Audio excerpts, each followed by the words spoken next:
नमस्कार विद्यार्थी मित्रो, मी प्राध्यापक डॉक्टर निरंजन शाह या दुसऱ्या पार्टमध्ये तुम्हा सर्वांचे स्वागत करतो. मित्रो, conversion of partnership firm into limited company या टॉपिकच्या संदर्भामध्ये आपण पहिल्या भागामध्ये कन्व्हर्जन म्हणजे काय, कन्व्हर्जन कशा पद्धतीने केलं जातं किंवा पार्टनरशिप फर्मचं कन्व्हर्जन करून एखादी कंपनी अस्तित्वात आणणं या संदर्भामधले ऑब्जेक्टिव्ज आपण बघितले. इवन आपण पार्टनरशिप फर्मचं कन्व्हर्जन कोणकोणत्या फॉर्ममध्ये केलं जाऊ शकतं, जसं की प्रायव्हेट लिमिटेड कंपनी आपण अस्तित्वात आणू शकतो, एखादी पब्लिक लिमिटेड कंपनी अस्तित्वात आणू शकतो, हे बघितलं. त्यामध्ये एक वाक्य होतं मित्रहो, की एखादी कंपनी ज्यावेळेस एखाद्या पार्टनरशिप फर्मचा बिझनेस परचेस करते त्यावेळेस त्या फर्मच्या असेट्स आणि लायबिलिटीज परचेस करते आणि त्या परचेस केलेल्या असेट्स आणि लायबिलिटीजच्या अगेन्स्ट काहीतरी कन्सिडरेशन, काहीतरी मोबदला हा काय करते, पार्टनरशिप फर्मला देते. म्हणजे थोडक्यात पार्टनर्सला तो डिस्ट्रीब्यूट केला जातो. मग हे पार्टनरशिप फर्मला जे काही कन्सिडरेशन द्यायचं असतं किंवा दिलं जातं याचं एस्टिमेशन करणं गरजेचं आहे. आपण ज्यावेळेस स्टेजेस बघितल्या त्या स्टेजेसमध्ये 2 नंबरच्या स्टेजेसमध्ये आपण हे बघितलं होतं की एस्टिमेट द परचेस कन्सिडरेशन. आजचा आपला व्हिडिओ हा याच परचेस कन्सिडरेशनच्या कॅल्क्युलेशनच्या संदर्भामध्ये आहे. आजच्या व्हिडिओमध्ये आपण परचेस कन्सिडरेशन म्हणजे काय आणि ते परचेस कन्सिडरेशन कशा पद्धतीने कॅल्क्युलेट केलं जातं किंवा परचेस कन्सिडरेशनचं एस्टिमेशन कसं करायचं हे आपण आजच्या व्हिडिओमध्ये शिकणार आहोत. तर मित्रो, चला बघूया आपण परचेस कन्सिडरेशन म्हणजे काय हे पहिल्यांदा बघूया. PC, that is called purchase consideration. Purchase consideration means the price paid by the purchaser to the vendor. Purchase consideration म्हणजे काय, तर एखादी किंमत ज्यावेळेस एखादा पर्चेसर हा वेंडॉरला देतो, वेंडॉर म्हणजे सेलरला देतो. आता या ठिकाणी सेलर कोण आहे, तर फर्म, कारण की फर्म काय करते, सेल करते बिझनेस. मग फर्मला ज्यावेळेस एखादा पर्चेसर म्हणजे कंपनी ज्यावेळेस एखादा अमाऊंट पेड करते त्याला काय म्हणतात, परचेस कन्सिडरेशन. म्हणजे खरेदीदाराने विक्रेत्याला जी किंमत दिलेली असते त्याला काय म्हणायचं, परचेस कन्सिडरेशन. दुसरा मुद्दा आहे इन कन्व्हर्जन. आता हे मी मुद्दाम या ठिकाणी इन कन्व्हर्जन शब्द वापरतो कारण की अमालगमेशनमध्ये सुद्धा ह्या गोष्टी आहेत. कारण की अमालगमेशनची जी दुसरी मेथड आहे, रिअलायझेशन मेथड, ती सेम या कन्व्हर्जन सारखी आहे. त्यामुळे अमालगमेशनमध्ये सुद्धा परचेस कन्सिडरेशन आहे. या ठिकाणी आपण कन्व्हर्जनच्या संदर्भामध्ये चर्चा करतोय. In conversion of the firm into limited company और company, the value paid by the company to the firm for taking over the business of the firm is called purchase consideration. म्हणजे कन्व्हर्जनच्या बाबतीमध्ये जर विचार करायचा झालं तर ज्यावेळेस एखादी कंपनी एखादी किंमत पार्टनरशिप फर्मला देते, कशाच्यासाठी, त्यांचा बिझनेस टेक ओव्हर करण्यासाठी, म्हणजे फर्मचा बिझनेस घेण्यासाठी त्या फर्मला काहीतरी किंमत देते, त्या किंमतीला काय म्हणतात, purchase consideration. In simple words, the limited company will purchase the business of partnership firm at a particular price. म्हणजे एक लिमिटेड कंपनी ही काय करते, पार्टनरशिप फर्मचा बिझनेस एका विशिष्ट किमतीला खरेदी करत असते. This price paid by the purchasing company for acquiring assets and liabilities of the partnership firm is known as purchase consideration.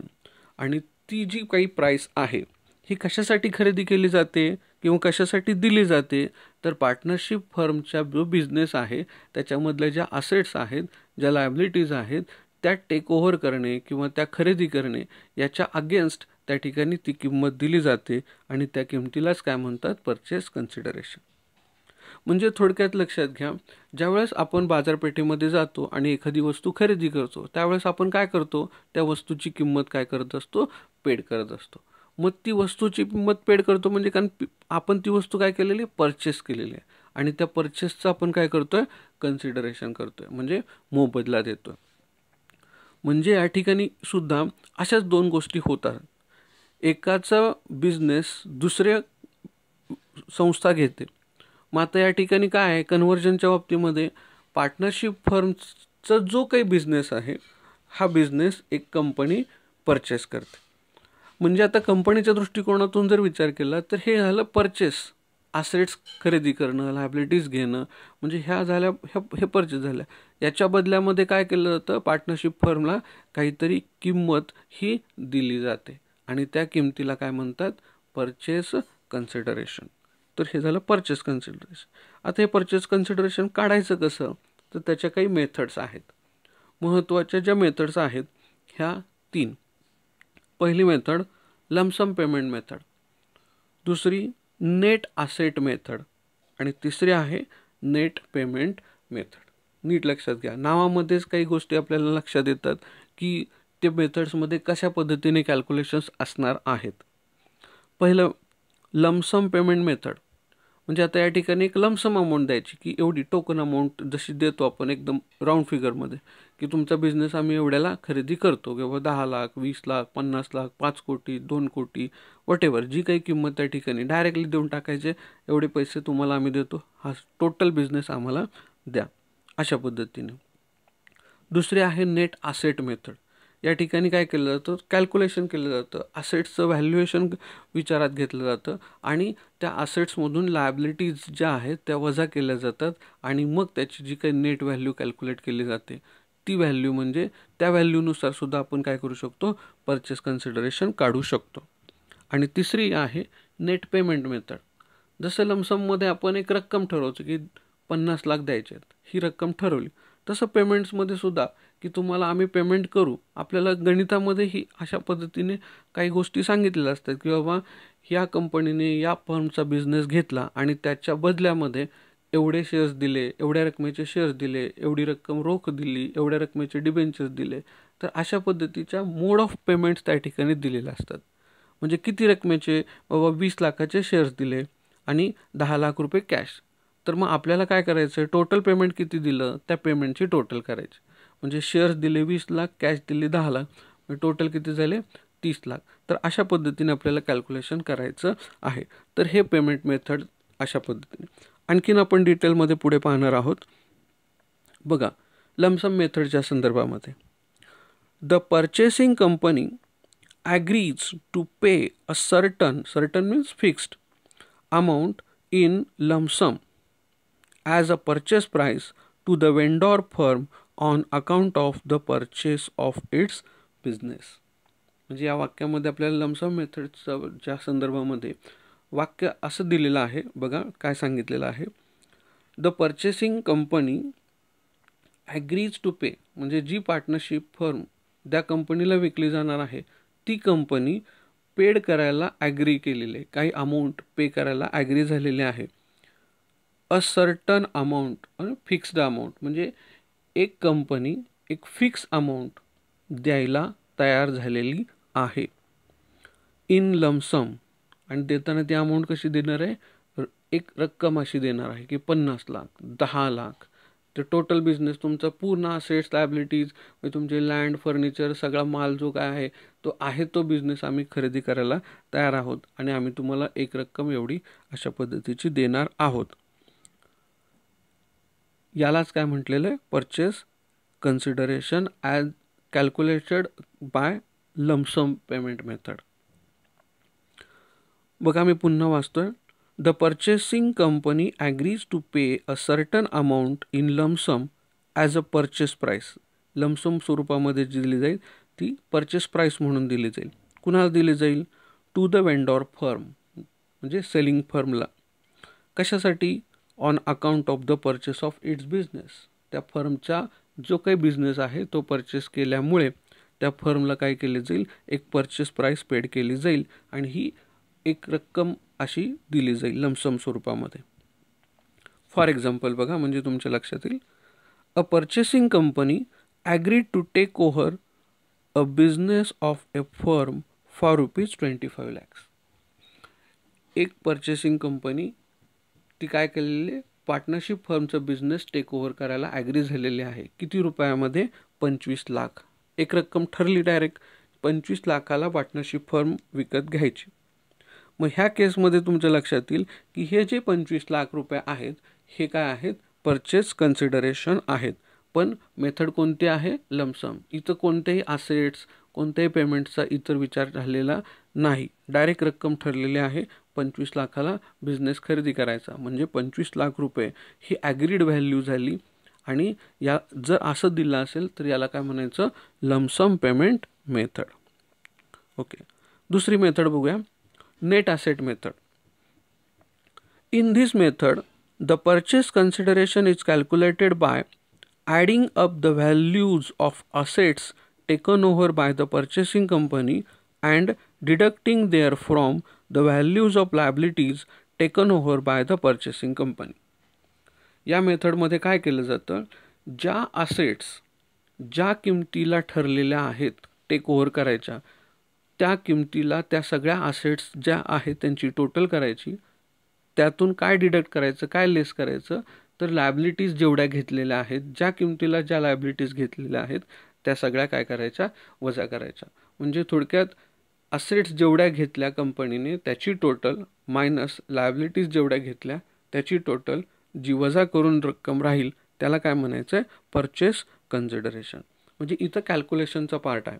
म्हणून इथं काय म्हटलेलं आहे, all assets taken over which are taken over by the company less the value of all liabilities which are taken over by the company. The remaining amount will be treated as a purchase consideration as per the net asset method. Formula बघा, purchase consideration is equal to agreed value of assets taken over. म्हणजे ज्या assets कंपनीने घेतलेल्या आहेत, आता नुसत्या assets घेतल्या म्हणजे त्याची काहीतरी किंमत ठरणं गरजेचं आहे. तर त्या ठरलेल्या किमतीला, असा शब्द आहे ॲग्रीड व्हॅल्यू, ठरलेल्या किमतीला घेतलेल्या असेट्सची total minus agreed value of liabilities taken over. म्हणजे ज्या लायबिलिटीज घेतल्या त्याचीसुद्धा काही किंमत ठरलेली असेल तर त्याची ती रक्कम यांची वजाबाकी करून जी अमाऊंट आपल्याला मिळणार आहे याला म्हणायचं purchase consideration as per net asset method. नावातच शब्द आहे नेट असेट. ज्या असेट्स आहेत त्यातनं लायबिलिटीज वजा करायच्या म्हणजे आपल्याला काय मिळतात, नेट असेट. मग फॉर एक्झाम्पल बघा, मी तुम्हाला सांगतो की सपोज एखाद्या फर्मकडे लँड अँड बिल्डिंग आहे, मशिनरी आहे, फर्निचर आहे, स्टॉक आहे. आणि सपोज लँड अँड बिल्डिंगची व्हॅल्यू आहे 2 लाख, पण कंपनीने घेताना ती 1,90,000ला घेतली. तर इथं कॅल्क्युलेशनमध्ये 1,90,000 घ्यायचे. फर्निचर सपोज 1 लाखाला आहे, कंपनीने घेताना 80,000ला घेतला. स्टॉक 50,000चा आहे, कंपनीने घेताना 45,000चा घेतलं. तर या ठिकाणी काय करायचं आहे, ॲग्रीड व्हॅल्यू. बिल्डिंग कितीला घेतली, 1,90,000, ठीक आहे. दुसरं फर्निचर कितीला घेतलं, 80,000ला. मग 1,90,000 अधिक 80,000 2,70,000 झाले. प्लस अजून काय घेतलं होतं, स्टॉक घेतला होता आपण कितीला, 50,000चा स्टॉक आहे, 45,000ला घेतला होता. मग 2,70,000 अधिक 45,000 टोटल किती झाले, 3,15,000. बरोबर. मग हे झाले agreed value of assets taken over. याला म्हणायचं agreed value of assets taken over 3,15,000.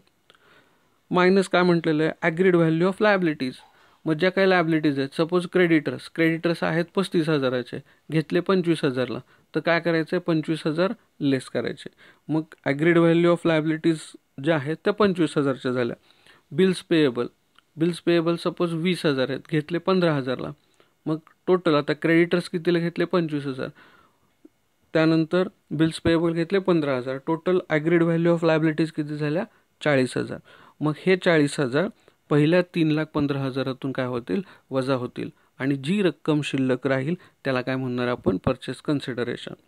आणि हे कॅल्क्युलेशन कोणत्या बेसिसवर केलं, तर नेट असेट मेथडप्रमाणे केलेलं आहे. त्यामुळं परचेस कन्सिडरेशन आपण या पद्धतीने सुद्धा काढू शकतो. आता हे काढताना काही गोष्टी आपल्याला विचारात घेणं गरजेचं आहे. बघा, ज्यावेळेस आपण नेट असेट मेथड वापरतो त्यावेळेस काही महत्त्वाचे मुद्दे लक्षात ठेवा. Points are to be noted while ascertaining the purchase consideration under this method. या मेथडमध्ये परचेस कन्सिडरेशन काढताना काही महत्त्वाचे मुद्दे विचारात घेणं गरजेचं आहे.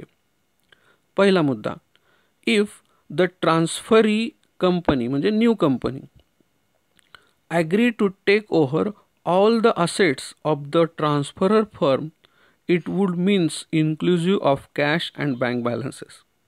म्हणजे जर तुम्हाला गणितामध्ये असं वाक्य सांगितलं असेल की company agree to take over all assets and liabilities, म्हणजे कंपनीने सगळ्या असेट्स आणि सगळ्या लायबिलिटीज घेतल्या, याचा अर्थ असा आहे की कंपनीने सगळ्या असेट्स घेतल्या, फिक्स्ड असेट्स, करंट असेट्स त्या घेतल्या, लायबिलिटीजसुद्धा सगळ्या घेतल्या आणि त्याच्यामध्ये कॅश आणि बँक ही सुद्धा असेट्स त्या ठिकाणी घेतलेली आहे असं गृहीत धरायचं.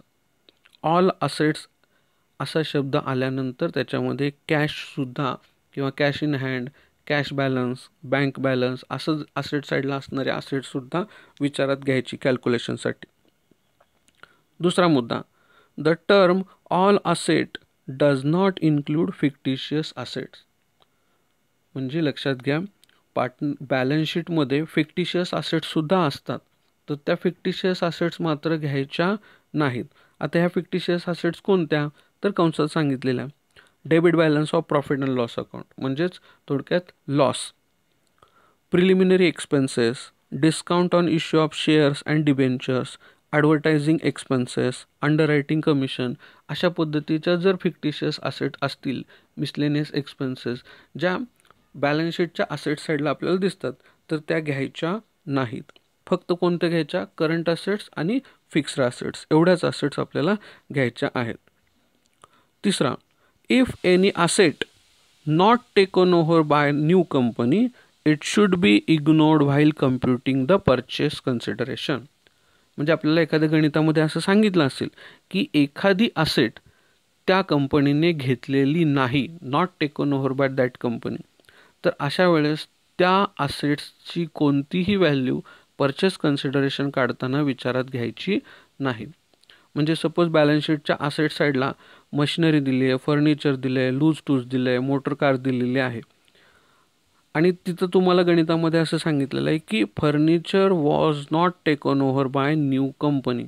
तर अशा वेळेस ज्यावेळेस ॲग्रीड व्हॅल्यू ऑफ असेट्स काढता त्यावेळेस तुम्हाला ते फर्निचरची व्हॅल्यू ॲड करायची नाही, इग्नोर करायची, सोडून द्यायची. चौथा मुद्दा, if there is a goodwill, prepaid expenses, etc., the same are to be included in the assets taken over unless otherwise stated. जर त्या ठिकाणी गुडविल किंवा प्रीपेड एक्सपेन्सेस असतील तर ते सुद्धा तुम्हाला कॅल्क्युलेशन्समध्ये घ्यायचे आहेत.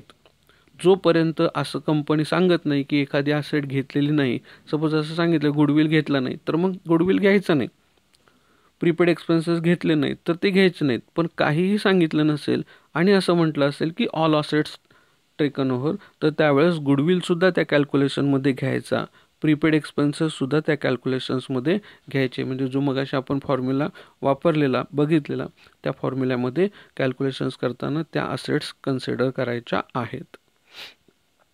बघूया पुढचे points. The term liabilities will always signify all liabilities to third parties. म्हणजे असं म्हटलेलं असतं की liabilities taken over by new company.